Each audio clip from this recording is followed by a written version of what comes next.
আমরা তো জানি জন্মদিন উদযাপন করা জায়েজ নেই, কিন্তু আমরা দেখলাম বন্যা দুর্গত ক্যাম্পে শিশুর জন্ম উপলক্ষে আসন্না ফাউন্ডেশন ভালো খাবারের আয়োজন করেছে। এটা কিভাবে জায়েজ হতে পারে? শনিবার আর বুধবার নাকি নখ কাটা যায় না, এটা কি সত্য?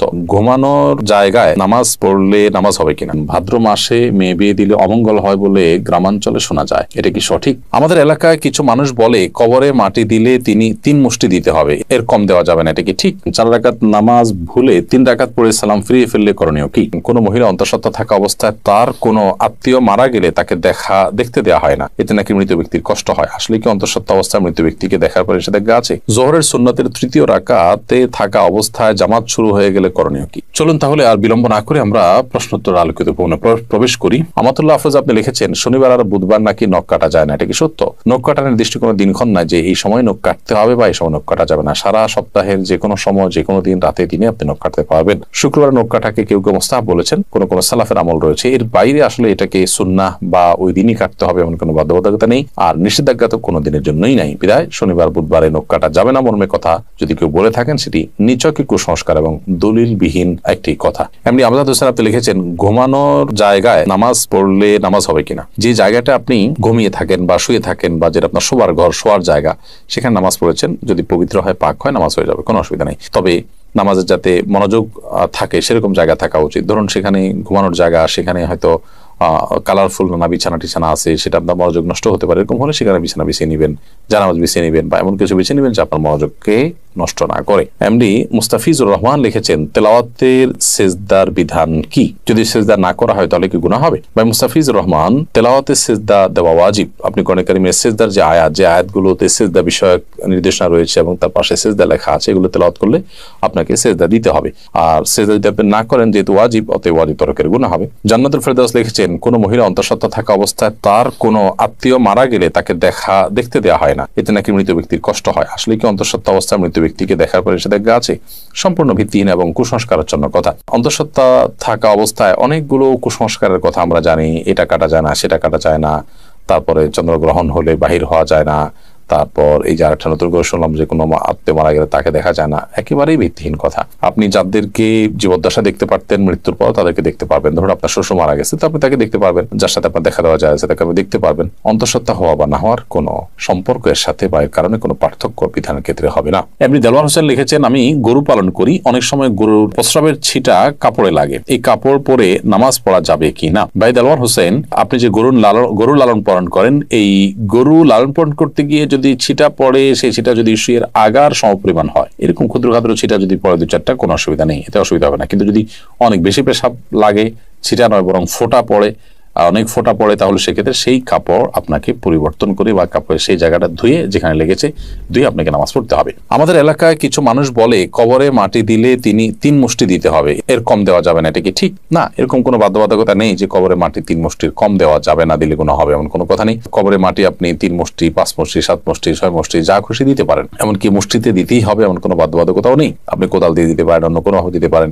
মৃত ব্যক্তিকে দাফন করা ফরজে কিফায়া। সমাজের কিছু মানুষ যদি সেটি করেন, সবার তরফ থেকে সেটি আদায় হয়ে যায়। অতএব মৃত ব্যক্তিকে দাফন করার এই কাজে আপনি শরীক হলেন, একটু মাটি দিলেন, এটা সবের কাজ, সেটা আপনি করেন। বাট আপনার এটা মাথায় রাখা দরকার যে 3 মুষ্টি দিতে হবে এরকম কোনো বাধ্যবাধকতার কথা কোরআন বা সুন্নাহর কোথাও বলা হয়নি। এমডি মুখলেসুর রহমান আপনি লিখেছেন 4 রাকাত নামাজ ভুলে 3 রাকাত পড়ে সালাম ফিরিয়ে ফেললে করণীয় কি? 4 রাকাত নামাজ যদি 3 রাকাত পড়ে সালাম ফিরিয়ে ফেলেন এবং সালাম ফেরানোর সাথে সাথে মনে পড়ে, তাহলে ওই অবস্থা আপনি দাঁড়িয়ে যাবেন, আরো 1 রাকাত যুক্ত করে তারপর শেষে সিজদায়ে সাহু দিবেন।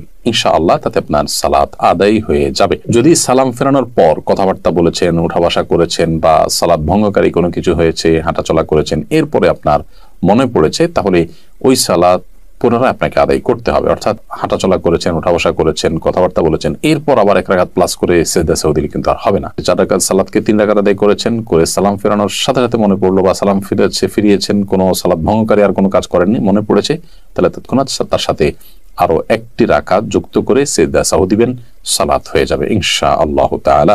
এসএইচ মোহাম্মদ আল জাবির আপনি লিখেছেন ভাদ্র মাসে মেয়ে বিয়ে দিলে অমঙ্গল হয় বলে গ্রামাঞ্চলে শোনা যায়, এটা কি সঠিক? না, এরকম কোনো কথা নেই। বিয়ের ব্যাপারে এমন কোনো সময় বা এমন কোনো কাল নেই যে সময় কালে বিবাহ হলে কোনো প্রকার ক্ষতি হতে পারে বা উপকার হতে পারে। বিবাহ সব সময় করা যায় এমন একটি বিষয়। শুধুমাত্র হজের এহরামরত অবস্থায় বিবাহ বন্ধনে আবদ্ধ হওয়া নিয়ে উলামায়ে কেরামের ভিন্ন মত আছে, একদল উলামা ইকরাম জায়েজ বলেন, অন্য দল উলামা ইকরাম না জায়েজ বলেন। তবে এর বাইরে অন্য বছরের অন্য কোনো সময়, রমজানের বাইরে, কাটা চাঁদ বলে আপনার জিলহজ মাসে, কুরবানিদের মাসে, সে মাসে, কিংবা এই ভাদ্র মাসের কথা আমি নতুন জানলাম, তো এরকম কোনো মাসে বিয়ে করলে কোনো অমঙ্গল হয়, মঙ্গল হয় এরকম মনে করলে সেটি কুসংস্কার এবং বেদাত হবে। এ ধরনের কুসংস্কারের জন্য বিশ্বাসী হওয়া যাবে না। আফরিন জাহান লিখেছেন, আমার বাসায় প্রচুর পিঁপড়া, বিশেষ করে রান্নাঘরে কাজের সময় পিঁপড়া কামড়ায় বলে অনেক পিঁপড়া মেরে ফেলি, এতে কোনো গুনাহ হবে কিনা? পিঁপড়া যদি আপনি মারেন এতে গুনাহ হবে না, কিন্তু আগুন দিয়ে পুড়িয়ে পিঁপড়া মারবেন না, এ ব্যাপারে নবী সাল্লাল্লাহু আলাইহি ওয়াসাল্লামের নিষেধাজ্ঞা রয়েছে। এর বাইরে আপনার পিঁপড়ার উপদ্রব থেকে বাঁচার জন্য আপনি সেটা মেরে ফেলতে পারেন। যে কোনো প্রাণী আমাদের যদি উপদ্রবের কারণ হয় তাহলে সেটা থেকে আত্মরক্ষার জন্য আমরা সেটি মারতে পারি, কিন্তু নির্মম ভাবে বা অপ্রয়োজনে কষ্ট দিয়ে তাকে তিলে তিলে শেষ করা বলতে যেটা বোঝানো হয় সেটা করা জায়েজ হবে না। জোহরের সুন্নতের তৃতীয় রাকাতে থাকা অবস্থায় জামাত শুরু হয়ে গেলে করণীয় কি? জোহরের সুন্নতের তৃতীয় রাকাতে আপনি আছেন, এমন অবস্থায় জামাত শুরু হয়ে গেলে আপনি আরেক রাকাতের সাথে প্লাস করবেন এবং তাড়াতাড়ি সেটা শেষ করে জামাতে শামিল হয়ে যাবেন। এক্ষেত্রে নামাজ ভেঙে ফেলবেন না। এটাই হলো ফুকাহায়ে আহনাফের মত এবং এটা অধিকতর শক্তিশালী। আল্লাহ সুবহানাহু ওয়া তাআলা বলেছেন কোরআনে কারিমে, লা তুবতিলু আমালাকুম, তোমরা তোমাদের আমলকে বাতিল করে দিও না, নষ্ট করে দিও না। যদিও হাম্বলী মাযহাবের উলামা ইকরাম অনেকেই বলেন যে এরকম পরিস্থিতিতে আপনি নামাজ ছেড়ে দিয়ে জামাতে শামিল হবেন, কারণ নবী করিম সাল্লাল্লাহু আলাইহি ওয়াসাল্লাম বলেছেন, ইযা উকিমাতিস সালাতু ফালা সালাতা ইল্লাল মাকতুবা, যখন ফরজ নামাজের একামত হয়, একামত হলে তখন ফরজ নামাজ ছাড়ার কোন নামাজ পড়া জায়েজ নয়, যার কারণে আপনি সেটা ছেড়ে দিবেন, এরকম মত তারা দিয়ে থাকেন। মূলত এই হাদিসের আরেকটা ব্যাখ্যা হতে পারে, সেটা হলো যে যখন একামত শুরু হয় তখন আর ফরজ নামাজ অন্য কোনো নামাজ নয়, অর্থাৎ অন্য কোনো নামাজ শুরু করা যাবে না। কিন্তু শুরু করা নামাজ যে ভেঙে ফেলতে হবে সেটা কিন্তু এখান থেকে পরিষ্কার বোঝা যায় না, অর্থাৎ এটার একাধিক ব্যাখ্যা হওয়ার সুযোগ আছে, বিধায় এটা দিয়েই চূড়ান্তভাবে প্রমাণ করা যে নামাজ ভাঙা যাবে সেইটা সঠিক নয়। হাসানুল সিয়াম আপনি লিখেছেন, শুনেছি কেউ নেশাগ্রস্ত হলে 40 দিন ইবাদত কবুল হয় না। এখন প্রশ্ন হলো, কেউ নেশা করার পর 40 দিন না হওয়ার আগেই যদি তার ভুল বুঝতে পারে এবং তওবা করে ফিরে আসতে চায়, তবে কি সে ইবাদত করতে পারবে? প্রথম কথা হলো, ইবাদত তো করতেই হবে তাকে। পারবে মানে কি? ইবাদত করতে শুধু পারবে না, ইবাদত করাটা তার জন্য আবশ্যক। 40 দিন ইবাদত কবুল হবে না এই ভেবে তিনি যদি 40 দিন নামাজ পড়া বাদ দিয়ে রাখেন তাহলে তো ডাবল গুনাহ হবে তার। কবুল না হওয়ার দুইটা অর্থ আছে, একটা অর্থ হলো যে বিশুদ্ধই হবে না, আরেকটা হলো যে ইবাদত করেছেন সেটা কাগজে কলমে বিশুদ্ধ হয়েছে, বাট আল্লাহ তাআলার কাছে সেটা অ্যাকসেপ্টেবল হবে না। তো এখানে নেশাগ্রস্ত হলে 40 দিন ইবাদত কবুল হবে না মানে দ্বিতীয়টা উদ্দেশ্য, অর্থাৎ আপনি সঠিকভাবে যথাযথভাবে করে থাকলে আপনার নামাজ হয়ে গেছে, বাট আল্লাহর কাছে সেটা কাউন্টেবল হবে না, অ্যাকসেপ্টেবল হবে না। এখন প্রশ্ন উঠতে পারে, আল্লাহর কাছে অ্যাকসেপ্টেবল না হলে করে লাভ কি? উত্তর হবে যে আপনি করে দায়মুক্ত হলেন, অন্তত আপনাকে আল্লাহ নির্দেশ করেছেন, নির্দেশ পালন করেছেন, সেই কাজটা অন্তত হয়েছে। আল্লাহ কবুল কি করলেন না সেটা তো আরেকটা বিষয়। তো এই জন্য এরকম পরিস্থিতিতে নামাজ বা অন্যান্য ইবাদতগুলো আমাদের ঠিক অব্যাহত রাখতে হবে। আমরা তো জানি জন্মদিন উদযাপন করা জায়েজ নেই, কিন্তু আমরা দেখলাম বন্যা দুর্গত ক্যাম্পে শিশুর জন্ম উপলক্ষে আসন্না ফাউন্ডেশন ভালো খাবার আয়োজন করেছে, এটা কিভাবে জায়েজ হতে পারে? দেখুন, প্রথম কথা হলো যে শিশুর জন্মের দিনটি, যে দিনে সে জন্মগ্রহণ করেছে, এই দিনটিতে বাবা মা, আত্মীয় স্বজন সবাই আনন্দিত, এবং সেই দিনে আনন্দিত হয়ে তারা যদি ভালো খাবার খান, মিষ্টি কিনেন, এটা না জায়েজ পৃথিবীতে কেউ কোনোদিনই বলেনি। শিশুর জন্মের দিনে ভালো খাবার ব্যবস্থা করা আর প্রতি বছর জন্মদিন উদযাপন করা, কেক, মোমবাতি সহ, যেগুলোর প্রত্যেকটার আলাদা আলাদা ধর্মীয় ব্যাখ্যা আছে। কেক কেন ব্যবহার হয় জন্মদিনে, অন্য কোনো কিছু থাকতে কেক কেন, মোমবাতি কেন জ্বালানো হয়, এগুলো নিয়ে আপনি যদি একটু সোশ্যাল মিডিয়াতে অথবা আপনি গুগলে যদি সার্চ করেন তাহলে দেখতে পারবেন যে এর পেছনের রহস্যগুলো কি।